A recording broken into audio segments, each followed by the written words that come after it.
Армысыздар, қадірменді оқырмандар, әріптестер.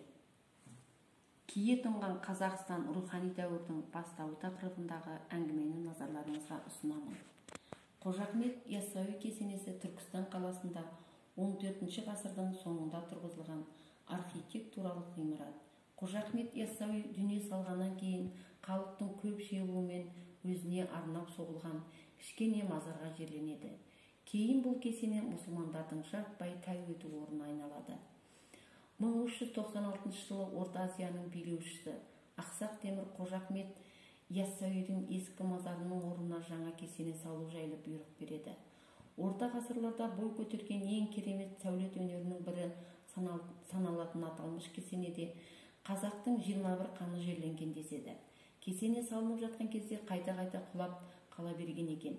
Сонда ұлы билеушінің түсінде бір ақсақал аян беріп, Қожа Ахметтің Арыстан атты ұстазы болған, сондықтан әулие Арыстанға сосын ғана шәкіртіне кесене салыңдар депті. Бұл түсті көрген Әмір Темір көріпкелдерін шақырып алып түсін жорытады. Арыстанның қабірін қалай табамын деп олардан ақыл сұрайды. Көріпкелдер жұма намаздан соң Қожа Ахмет Яссауидің қабірінің басына 2 құс келіп қонақтайды. Сол құс ұшып ұстазы Арыстан бабтың басына барады. Осылайша табасың деп айтқан екен. Арыстан бабтың сүйегі жерленген жер осылайша табылғанға ұқсайды. Әмір Темір Түркістаннан кірпіштерді тасытып, Арыстан бабтың басына үлкен күмбезді кесене салдырыпты. Содан кейін ғана Қожа Ахметке арнап салынып жатқан кесене құламапты да әміршінің тірлігі алға басыпты. Қожа Ахмет Яссауи кесенесі орта ғасырлық сәулет өнерінің үздік асылы болып табылады. Бұл теңдессіз сарайлар кешені 30 әртүрлі бөлмелер мен залдардан тұрады.